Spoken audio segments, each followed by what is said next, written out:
이번 주는 뭐 이래저래 일들이 좀 많으셨던 한 주였었던 것 같아요. 학교들 공개 수업도 있었을 거고, 저는 큰아이는 공개 수업을 1학기 때 하고, 둘째는 공개 수업을 2학기 때 해가지고, 1학기 때 지난주에 갔다 오고, 그리고 수요일 날 모의고사가 있었거든요. 그러면 또 안 짚고 넘어갈 수 없으니까, 모의고사 얘기 살짝 한번 하고, 그죠? 근데 뭐 그럼 시험은 어땠어요? 라고 질문을 하면 이번 모의고사 3월 모의고사 같은 경우는 평이 했는데 점수를 까보면 생각보다 내 점수가 높지 않았다로 결론을 내릴 수 있거든요. 예쁘게 말하면. 그러니까 문제가 엄청 많이 까다로웠거나 뭐 그렇진 않는데 아직까지 뭐 점수가 공개적으로 뭐 이게 보통 모의고사 치고 나면 한 달 뒤에 성적표가 나오거든요. 한 달 뒤에 성적표가 나와봐야 알겠지만 이제 가채점 결과들이 쭉쭉 올라오게 돼 있거든요. 보면은 1등급 컷이 생각보다 수학 같은 경우는 그렇게 높지는 않았어요. 미적 같은 경우는 70점대 후반 정도로 뜨고 있고 확통도 80점대 초반, 그리고 뭐 기하 같은 경우는 그 중간 사이쯤이라고 생각을 하시면 되는데, 그럼 여기서 우리가 뭘 할 수 있느냐? 그런 애들이 그게 진짜 또 양극단을 달리는 것 같다는 느낌이 들긴 했어요. 그러니까 제가 수업한 애들도 부류들이 있잖아요. 그러니까 겨울 방학 때 목표가 50점 넘는 아이들 부류가 있고, 그리고 100점이 목표인 아이들이 있고, 그리고 자 우리는 극상도 아니고 극하도 아니니까 중간층을 공략하자라는 약간 그렇게 세 파트로 분류를 하거든요. 근데 그렇게 따지면 지금 중간 파트 부분에 있는 아이들이 좀 생각보다 성적을 많이 못 받았다는 건 사실이에요. 국어도 조금 그랬다 하는 것 같기도 하고, 극상위권 아이들 우리가 말하는 대로 어디 처방 하나도 다 잘한다, 결론은. 그런 아이들은 뭐, 그냥, 왜냐면 문제가 조금 까다로운 것 같았는데도 불구하고, 그냥 커버링을 칠 수 있으니까, 그런 느낌이었고, 중위권 아이들이, 이거 풀 수 있었는데요가 많았었거든요. 그러니까 처음에 시도는 한다는 거지.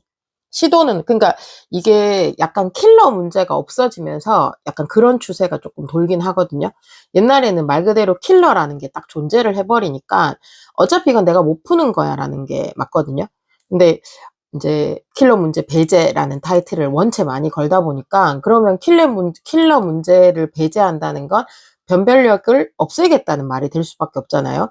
그런데도 그러니까 이게 진짜 웃긴 게 킬러 문제가 없었으면 다 100점 맞아야 되는 거 아니에요가 되지만 결론은 그렇지 않다는 건 결국은 거기서 변별력을 높이는 방법은 어머님들 말씀하시는 연산.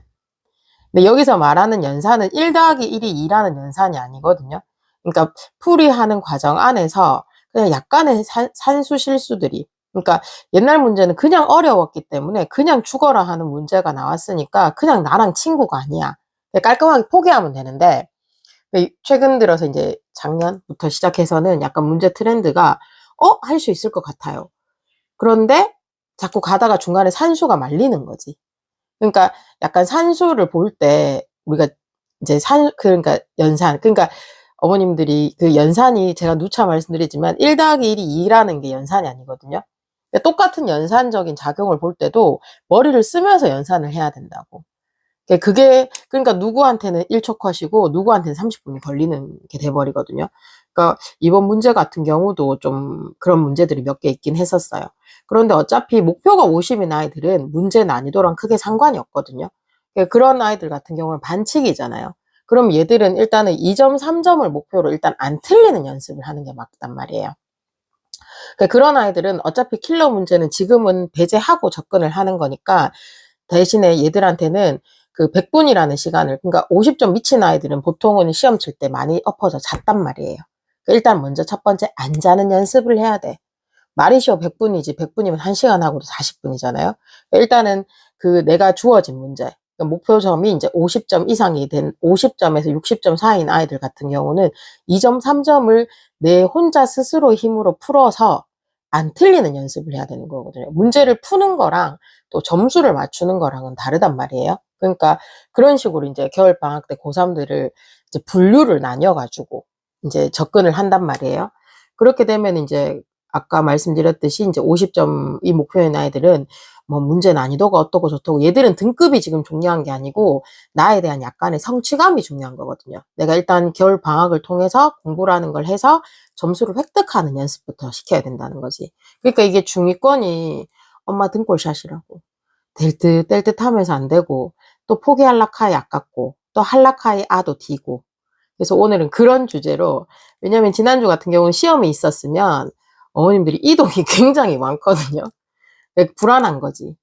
그렇다 보니까 이제 상담 같은 경우가 이제 3월 모의고사 치면은 보통 또 이렇게 많이 이제 건설이 이제 의뢰가 들어오고 하니까 그런 내용들을 몇 개를 이제 추려가지고 어머님들 궁금해 하시는 것 중에서, 그러니까 이제 그런 식으로 일단 3월 모의고사가 진행이 됐어요. 이번 같은 경우는. 그렇기 때문에 이제 만약에 그 목표치 달성들을 어느 정도 했다면 우린 다음 단계의 스텝을 밟아야 되겠죠. 다음 스테이지 넘어가야 되잖아.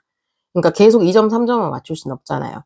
그러니까 이제 일단 50점 컷으로 넘어간 아이들 같은 경우는 약간씩 준킬러에 해당하는 문제들로. 그러니까 근데 이런 아이들의 특징이 뭐냐면, 근데 이거는 거기에만 해당하는 게 아니고 어머님들이 말씀하시는 내 아이가 심화머리가 있나요? 없나요? 이런 거 말씀하실 때도 뭐냐면 얘들은 이렇게 소위 말하면 암산 능력이 좋은 거거든요. 그러니까 눈으로 자꾸 문제를 풀려고 하거든요.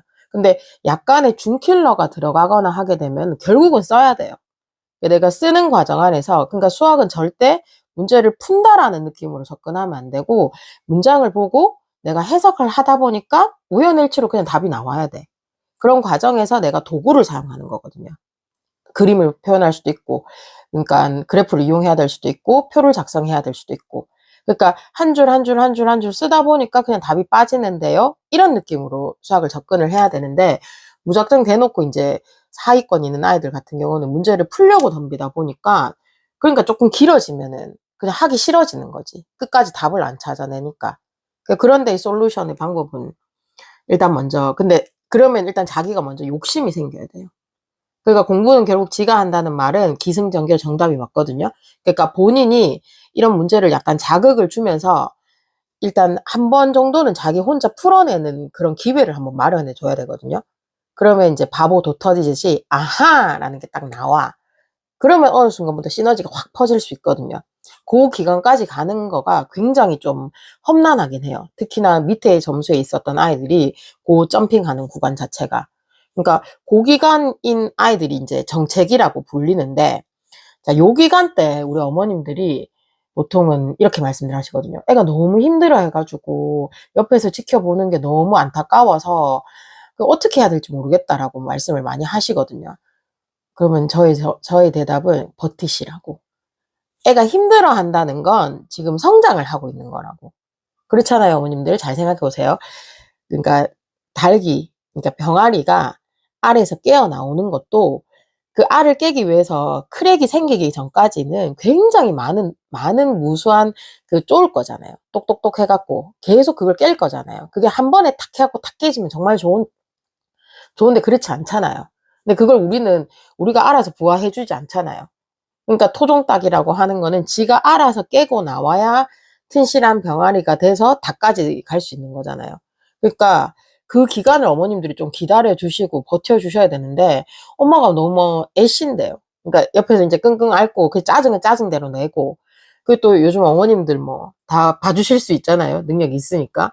그러니까 이게 봐준다고 봐주는 것 같은데 봐준다고 얘들이 좋아하느냐면 좋아하지도 않아. 그러니까 옛날 같으면 초등학생이고 뭐 어리고 이렇게 하면은 뭐 엄마가 이제 강제로 임해 갖고 문제를 풀고 하는데 중고등학교 문제 정도 풀 것 같으면 엄마가 못 풀어서가 아니고 그냥 아이들 마음속에는 엄마가 뭘 알겠어라는 생각이 많이 강하기 때문에 엄마의 도움 따위를 받고 싶어 하지 않거든요. 그러니까 거기에서 이제 엄마는 더 애쓰는 거지. 그러면은 학원을 바꿔줘야 되나? 괄쌤을 붙여줘야 되나? 진짜 못 따라가나? 못 따라가는 내가 해야 되나? 이 세 가지 질문 제일 많이 하시거든요. 그럼 하나씩 풀어볼까요? 학원을 바꿔야 되나? 그러니까 근데 솔직히 어머님 박수 칠 때 떠나라 하듯이 내가 한 군데 우리가 선택이라는 걸 했으면 그 선택에는 무조건 행복이 보장될 수는 없거든요. 행복이라는 건 보장하는 게 아니고 그 행복을 찾기 위해서 내가 노력이라는 걸 해야 그게 행복의 가치가 더 두드러지는 거잖아요. 그러니까 학원을 바꿔야 되나? 그러니까 진짜 왜 선생님하고 코드가 안 맞고 그런 경우를 제외한 나머지는 그 원인을 외부에서 찾지 마시고 내 아이한테서 지금 문제가 뭔지를 선생님과 소통을 좀 하시라고 저는 말씀을 드리거든요. 그러니까 진짜 안 맞을 수 있잖아요. 그런 경우에는 체인지를 하시는 게 맞지만 그렇지 않다면 얘가 어딜 간들 그 문제는 똑같이 봉착을 한다고. 그러니까 한 번 왕따 계속 왕따고 그렇듯이 여기서 일단 포기를 한 걸음 물러서게 되면 다른 곳에 가서도 똑같은 문제로 똑같은 일이 발생을 할 수밖에 없거든요. 그게 패턴이잖아요. 그러니까 마음 진짜 단디 먹고 한 번 정도는 이제 일단은 그 찌끄덕거리는 그 수레바퀴를 어떻게 하면 윤활유가 되어줄 수 있을지를 어머님들이 선생님하고 많이 소통을 좀 하셨으면 전 좋겠거든요. 그리고 이제 애신다. 는 것도 마찬가지거든요. 그러니까 다 일맥상통한다고. 그러니까 아이가 힘들어 한다는 건 어떻게 보면 당연한 거잖아요. 그러니까 수학이 그냥 풀릴 것 같았으면 사람들이 뭐 한다고 금아이 선행하락하고 또 해락하고 또 해락하고 얘기를 하겠어요. 그냥 솔직히 도덕하고 과정을 우리가 선행을 하진 않잖아요. 기술 과정을 선행을 하진 않잖아요. 그리고 그건 몬쳐도 된다라고 생각하잖아. 근데 우리가 생각하는 메인 과목, 즉 국어, 영어, 수학은 그렇게 어릴 때부터 그렇게 열심히 시키고 그렇게 하는데도 불구하고 안 된다는 건 지금 안 되면 나중에 가서도 안 된다는 걸 베이스를 깔아야 되는데 그러니까 엄마가 지레 겁먹어서 그냥 포기하는 경우들이 훨씬 더 많거든요. 특히나 선행일 경우에는 조금 더 하기도 하고요. 그래서 그러니까 차라리 아이가 너무 쉬워라고 하는 것보다 어떻게 보면은 엄마 너무 힘들어. 진짜 미치겠어. 그래서 눈물 콧물 찌찌 짜면 그냥 하지도 않으면서 눈물 콧물 찌찌 짜는 거는 한 대 쳐맞아야 되는 거고 그게 아니고 내가 뭔가를 막 내가 옆에서 지켜봐도 나 저마에 애쓰는데 저게 저래 안 되나 정말 애쓴다 싶을 정도로 하고 있다면 어떻게 보면은 그 아이한테는 만약에 엄마의 위로가 별로 공감이 안 사지게 되면 그냥 어머님은 천에 뿌려 두시면 되고 그러니까 다행이라고 얘기를 해야 된다고. 그러니까 네가 고민하고 또 고민한다는 건 뭐라 그래야 되노? 네가 그 알에서 크랙이 생길 때까지 지금 많이 쪼고 있는 거라고. 근데 그 크랙이 한번 딱 분열이 되면은 금방 깨지는 거 어머님들 아시잖아요. 그러니까 고까지가 좀 그때 우리는 기다려줘야 된다라고 표현을 하는 거거든요. 그리고 이제 뭐 사연권 있는 아이들 같은 경우는 그 막 시험을 위한 준비를 하는 게 아니거든요. 그냥 뭐라 그래야 되노? 그냥 나의 실력들을 향상시켜서 시험 문제라는 건 약간 점검의 차원이라고 될 수 있거든요. 그 정도까지 가기 전까지는 이런 무수한 사건과 사고들이 만날 수밖에 없다고. 근데 그 만나는 걸, 그러니까 제가 이번 주에도 몇 분의 어머님하고 상담을 해봤을 적에, 그러니까 그냥 내가 결론은 저는 어머님한테 그거 엄마가 힘들어서 관두려고 하는 거라고. 그러니까 애가 짜증 내니까 엄마 그 꼬라지 보기 싫은 거야. 그러니까 그래서 엄마가 관두는 거라고. 아이가 관두는 게 아니고. 어머님들 요새 아이들 야가가지고요. 학원 안 간다 소리 안 하거든. 안 가면 나만 도태된다고 생각하니까. 그러니까 근데 하지도 않으면서 이런 말 하는 거는 좀 오바고 하고 있으면서 뭔가를 한다는 건 어머님이 아이한테 뭔가를 쪼은다는 느낌보다는 약간 외적으로 그러면 일단 뭐 학원 선생님이 됐던 누가 됐던 간에 이렇게 이제 약간 이렇게 발전할 수 있는 방법에 대한 제시를 자꾸 조금씩 해주시는 게 그 아이가 한 뼘 더 성장할 수 있는 뭔가가 아닐까라고 생각을 하거든요. 그래서 이번 주는 그런 상담이 진짜 많았어요. 그러니까 어머님들이 이제 불안해 하시기도 하고 기타 등등 그냥 시기가 좀 그렇잖아요. 그래서 저는 좀 그런 것들은 어머님들이 좀 이렇게 뭐랄까 포기보다는 우리 항상 얘기하잖아요. 리셋보다는 리프레시 될 수 있는 방법을 자꾸 제시를 해주시는 게 그게 엄마가 리드를 하는 거거든요. 그래서 제가 봤을 적에 요즘 같은 세대에서 애들이 공부하고 이렇게 할 때는 멘토 역할이 굉장히 중요하다고 생각을 해요. 나 혼자 독고다이로 뭔가 이루어질 수 있는 시스템이 아니다 보니까 그러니까 어머님들도 이 늦은 시간에 참여하셔가지고 하시는 거잖아요. 맞죠?